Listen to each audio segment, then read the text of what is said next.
iki gice kizigwa kuva ku itariki ya 15 kugera ku ya 21 Kamena 2026. Komeza kubona ibigeragezo mu buryo bukwiriye. Umurongo iki gice gishingiyeho ugira uti: nubwo ibibazo n'ingorane byandembeje, nakomeje gukunda amategeko yawe.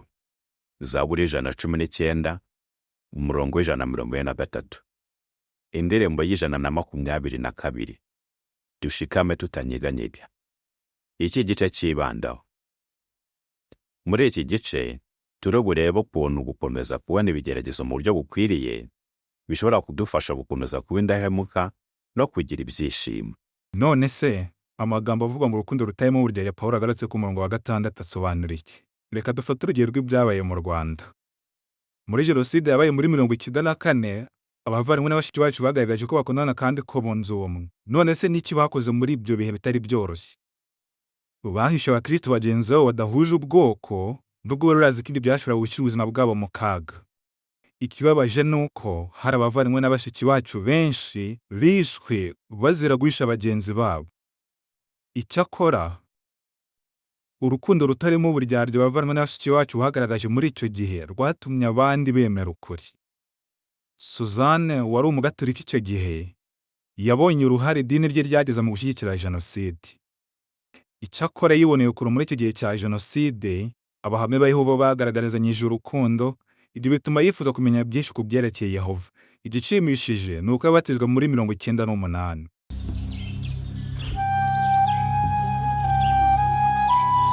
Twagiye muri Satani, haje abasirikare bagenda batoramo abagore bakiri batoya n'abakobwa bakiri batoya, bambaye abakobwa nyine n'abagore bakiri batoya, batujyana munsi y'amashuri yo muri Satani. Nyuma bakajya badusambaniriza nyine, barahaturarana, turahirirwa, bacya mu gitondo, umwe kuva honda kujya kugeza iyi nyine usigara wumva utakibasha no kwegeranya. Bise ukuntu twari tumeze, sinzi niba bari babona imbwa zisenze, imbwa zose zakoranye. Naho abantu bari sinzi ukuntu bari bameze nk'aho atari abantu, bakwiruka nk'aho atari abantu, nk'aho bategetse babona umuntu, niba bari kugira ngo batwice nabi, niba ari ikisimbisi. Ariko ndakubwiye mwana wanjye twabayeho nabi, wapfuye burya yararuhutse. Paragrafu ya mbere n'iya kabiri. Ikibazo: ni iki tugomba gukora kugira ngo duhangane n'ibigeragezo kandi tubitsinde? Ese muri iki gihe waba uhanganye n'akarengane? Ese waba urwama n'abagize umuryango wawe cyangwa utotezwa uzira ukwizera kwawe? Ese waba ufite ibibazo by'uburwayi cyangwa ibyo uterwa n'izabukuru?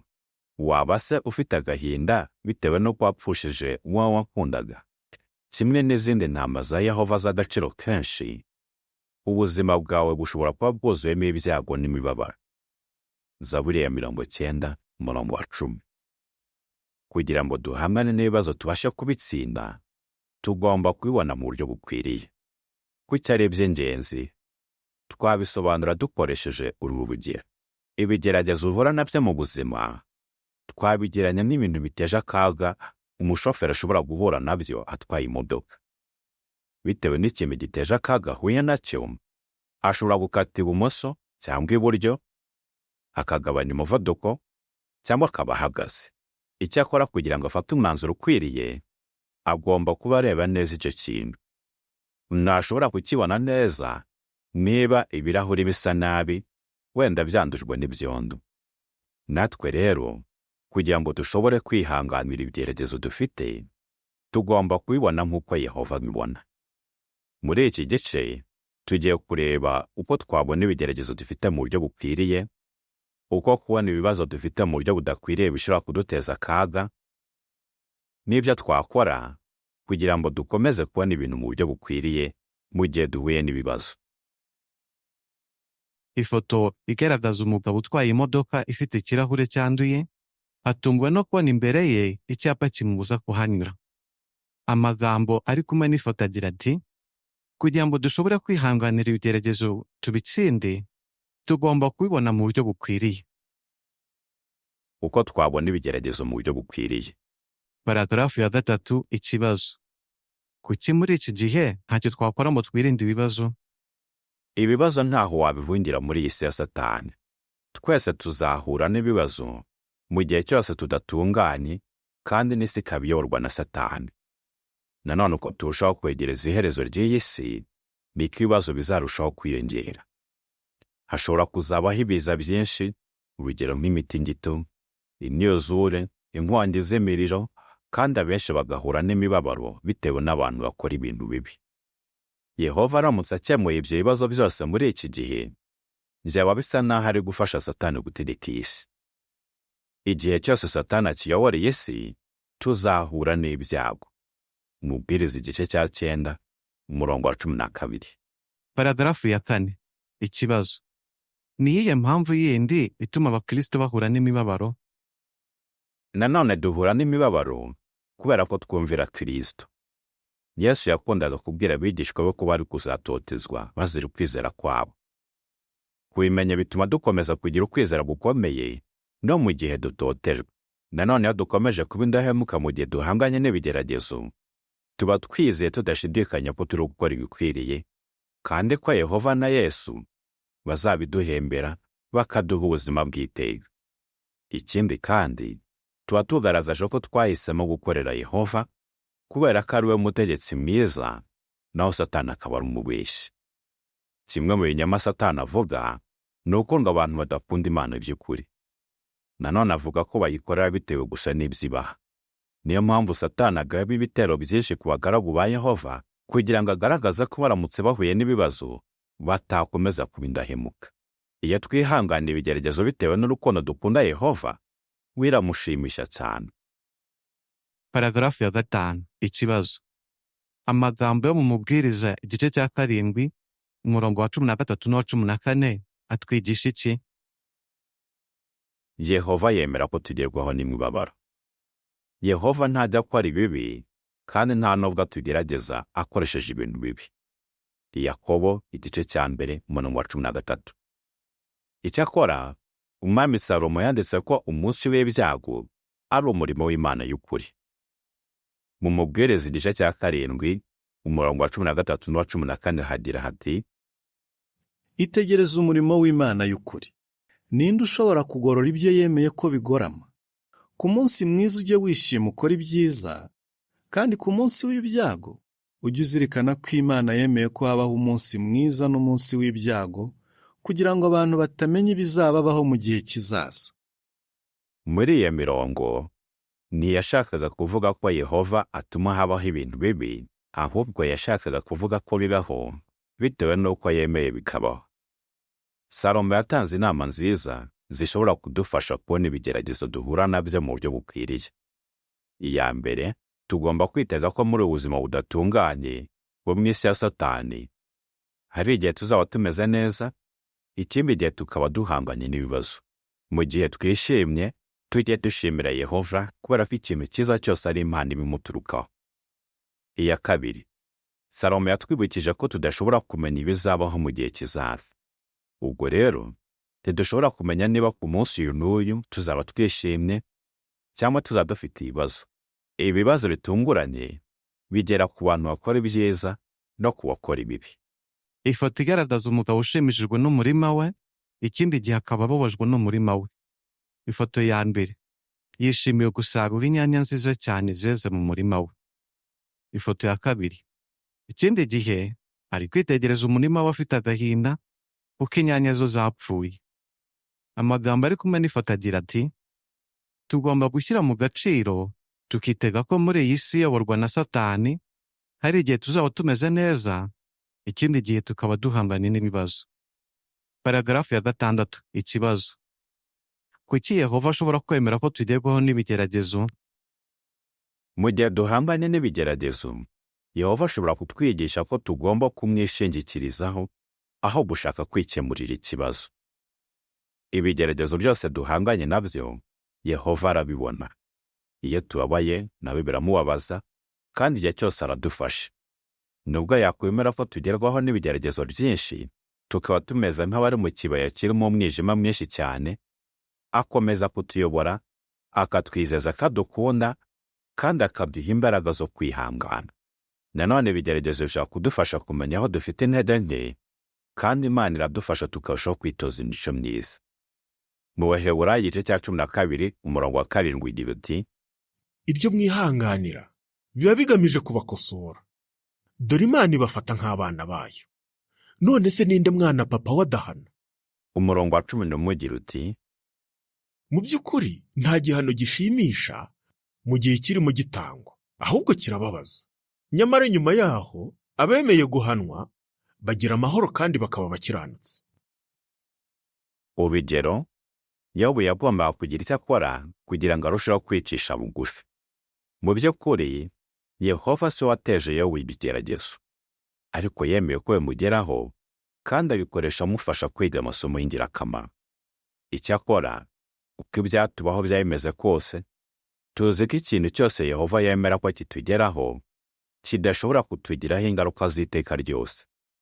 Iyo twihanganiye ibigeragezo tugakomeza kuba indahemuka, tubivamo dutsinze rwose. Abaroma igice cya 8 umurongo wa 35 kugeza kwa 39. Paragarafu ya 7. Ikibazo. Kuki ushobora kugira ibyishimo no mu gihe waba utotezwa uzira ukizera kwawe? Dushobora kugira ibyishimo nubwo twaba dutotezwa. Niba utotezwa uzira ukwizera kwawe, ntugatekereze ko Yehova ataguha imigisha, ahubwo kutotezwa bigaragaza ko akwemera. Kubona ibigeragezo mu buryo bukwiriye bishobora gutuma mu gihe utotezwa uzira kuba umukristo ugira ibyishimo kandi ugakomeza kwiyubaha uko byagenze ku ntumwa. Ikindi kandi, ushobora gufasha abatari abahamya bakamenya ukuri maze bagasingiza Imana. Ibaruwa ya mbere ya Petero igice cya 2 umurongo wa 12. Kimwe na Yosefu, ushobora kwihanganira ibigeragezo kandi ukabitsinda no mu gihe byaba bitararangira. Paragarafu ya 8. Ikibazo. Ni iki kindi cyagombye gutuma twihanganira ibigeragezo duhura nabyo? Ibigeragezo duhura nabyo bizagera aho bishire. Ibyabaye kuri Yobu bitwibutsa ko ibigeragezo duhura nabyo bigeraho bigashira. Yehova yahaye Yobu umugisha ku buryo yaje kugira ubuzima bwiza kuruta ubwo yari afite mbere. Yobu igice cya 42 umurongo wa 12. Natwe Yehova dusezeranya ko tuzagira ubuzima bwiza kuruta ubwo dufite ubu, ni ukuvuga ubuzima bw'iteka butandukanye cyane n'ubuzima bugufi tubamo muri iki gihe bushobora kuba bwuzuyemo imibabaro. Rwose ibyo byagombye gutuma buri wese muri twe yihangana agakomeza gukorera Yehova mu budahemuka. Kubona ibibazo dufite mu buryo budakwiriye bishobora kuduteza akaga. Paragarafu ya 9. Ikibazo. Ni mu buhe buryo kubona ibibazo dufite mu buryo budakwiriye bishobora kuduteza akaga?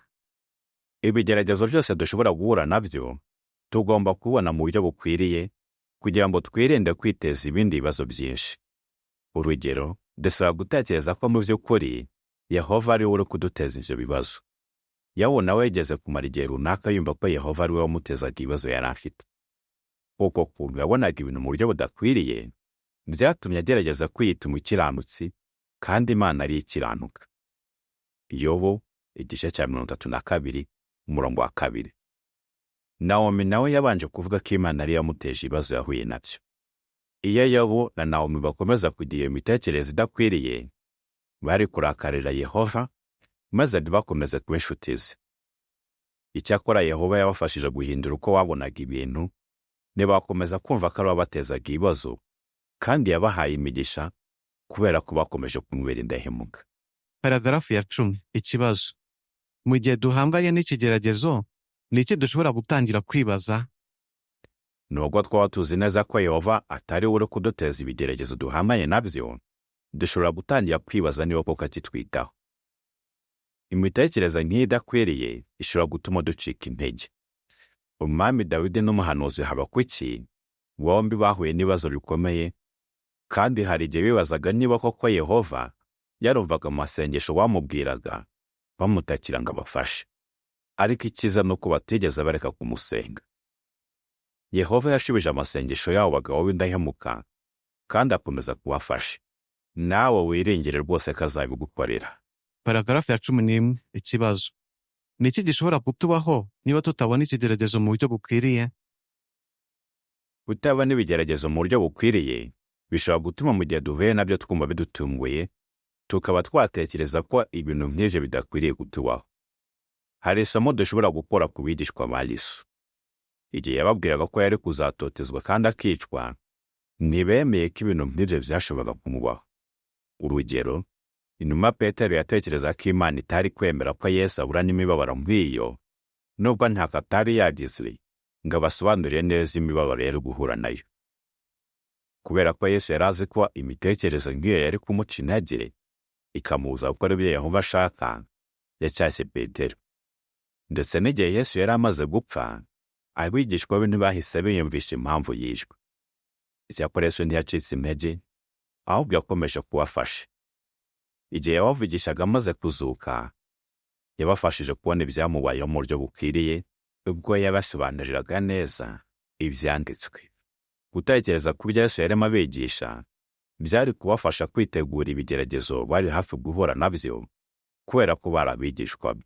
Natwe dushobora gutekereza ku cyo Bibiliya ivuga ku bitotezo n'ibigeragezo, kugira ngo nibutugeraho tuzabe twiteguye. Paragarafu ya 12. Ikibazo. Kubona ibibazo mu buryo budakwiriye bishobora gutuma twiyumva dute? Kubona ibibazo dufite mu buryo budakwiriye bishobora gutuma twumva ko twarenganyijwe, cyangwa ko bikomeye cyane kuruta uko bimeze by'ukuri. Yesu yagaragaje ukuntu ibyo bishobora kutubaho akoresheje urugero rw'abakozi bakoraga mu murima w'imizabibu. Abakozi bamwe barababaye kubera kumva ko batahawe ibihembo bikwiriye. Icyakora umukoresha wabo yabwiye umwe muri bati, "Mugenzi wanjye, ntacyo nkurenganyijeho." Matayo 20:10 kugeza ku 13. Icyari kibabaje abo bakozi si uko bari barenganyijwe, ahubwo nuko bari biteze ibintu bidakwiriye. Muri iki gihe hari abahamya bagiye biyumva batyo bitewe n'uko batahawe inshingano runaka mu muryango wa Yehova, cyangwa bagahindurwa izo bari bafite. None se ni ibihe bintu twakora bikadufasha kubona ibibazo duhura nabyo mu buryo bukwiriye? Icyo twakora mu gihe duhuye n'ibibazo. Paragarafu ya 13. Ikibazo. Bishobora kugenda bite mu gihe uhuye n'ibibazo? Ushobora kubaza imirongo muri Bibiliya ivuga ku bijyanye n'imibabaro. Ushobora no kuba warayikoresheje ugafasha abandi kwihanganira ibigeragezo bari bafite. Icyakora iyo bikugezeho ku giti cyawe, ukomeza kubona ibintu mu buryo bukwiriye, bishobora kukugora. Urugero, ushobora gutekereza ko Yehova ari kuguhana, cyangwa ko atumva amasengesho yawe. Ni iki wakora kugira ngo ukomeze kubona ibintu mu buryo bukwiriye? Paragarafu ya 14. Ikibazo. Ni iki wasenga usaba mu gihe ufite ibibazo? Jya usaba Yehova gufasha. Jya ubwira Yehova ibibazo uhanganye nabyo n'ukuntu bituma wiyumva. Ushobora no kumusenga ukamubwira icyo wifuza akagukorera. Jya umusaba Umwuka Wera, kuko ushobora gutuma ubona imbaraga zo gukomeza kumukorera, kandi umusaba ubwenge butuma ufata imyanzuro myiza. Ariko ujye wibuka ko Yehova ashobora gusubiza isengesho ryawe mu buryo utari witeze.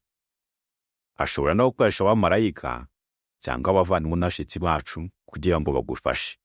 Ubwo rero jya wemera ubufasha bwose aguha, wiringire rwose ko azaguha Umwuka Wera ukeneye kugira ngo wihanganire ikigeragezo cyose waba ufite. Mu Bafilipi 4:13 hagira hati, ibintu byose mbishobora bitewe n'uko Imana imfasha ikampa imbaraga. Paragarafu ya 15. Ikibazo. Ni iki cyagufasha kwihangana mu gihe ufite ibibazo? Jya ukomeza gukora ibikorwa bituma urushaho kuba inshuti ya Yehova. Iyo ufite ibibazo, gukora ibintu nk'ibyo wari usanzwe ukora bishobora kukugora. Ariko mu by'ukuri, icyo gihe nabwo uba ukeneye kubona ibintu nk'uko Yehova abibona kuruta mbere hose. Ubwo rero, jya ukora ibishoboka byose, usome cyangwa utege amatwi ibintu bishobora kugufasha gutekereza kuri Yehova no kubyo avuga. Jya ukomeza gusoma Bibiliya buri gihe, uyiyigishe kandi uyitekerezeho. Jya ukora umurimo wo kubwiriza uko ubishoboye kose, ujye mu materaniro kandi uyifatanyemo. Jya ukomeza kuba hafi y'abavandimwe n'abashitsi bacu. Jya wirinda ikintu icyo ari cyo cyose cyatuma witarura abandi. Ifoto igaragaza umuvandimwe uri mu bitaro ari gukurikira icyigisho cy'umunara w'umurinzi ku ikoranabuhanga rya videwo. Ari gukoresha kopi y'umunara w'umurinzi na Bibiliya. Amagambo ari kumwe n'ifoto agira ati, jya ukora ibyo ushoboye byose kugira ngo ukomeze kuba inshuti ya Yehova. Paragarafu ya 16. Ikibazo: mu gihe uhanganye n'ibigeragezo, ni ibiki ushobora gushidikanyaho, kandi se n'iki wakora ngo udakomeza gushidikanya? jya wikuramo ibitekerezo byo gushidikanya. Iyo ufite ibibazo, bishobora kuba ngombwa ko wikuramo ibitekerezo byo gushidikanya, ndetse ukamera nk'aho usenya inkuta zikomeye. Hari igihe uba wishidikanyaho cyangwa ushidikanya kuri Yehova.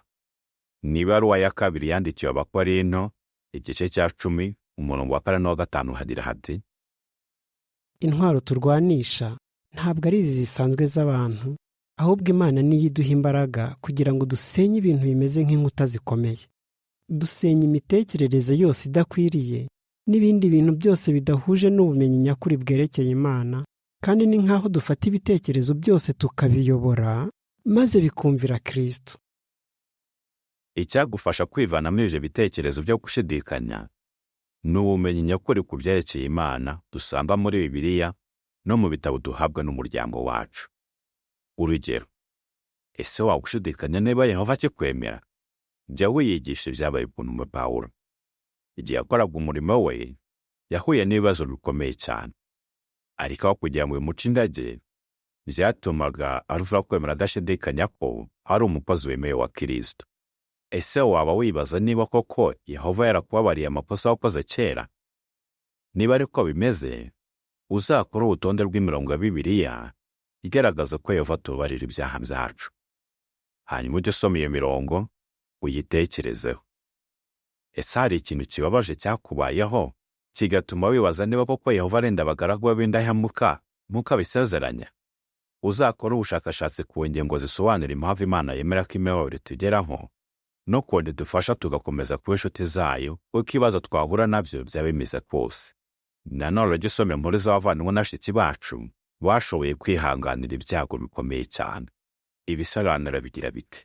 Urugero: reba inkuru ivuga ibyabaye mu mibereho ifite umutwe uvuga ngo umuryango wacu wongeye kugira ibyishimo nyuma yo guhura n'ibibazo bikomeye, iri ku rubuga rwa jawa.org.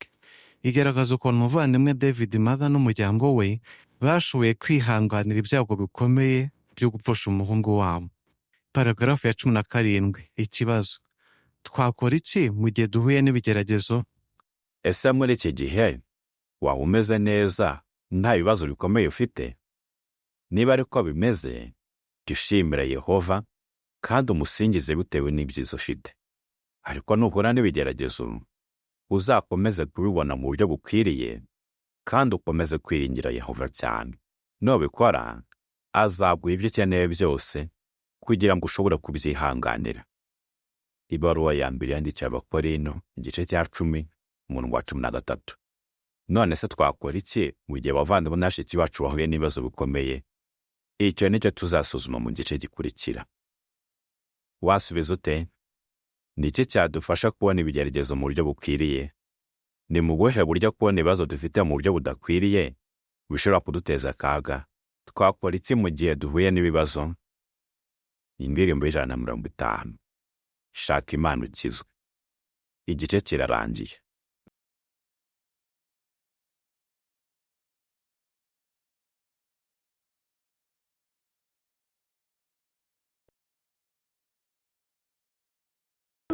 urugero ikirenga birengagiza ubimenya nsanjanjanzi nayabateranya yacuririye urukiko rw'ikirenga muri urwo rubanza umunyamabanga nshingwabikorwa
이슈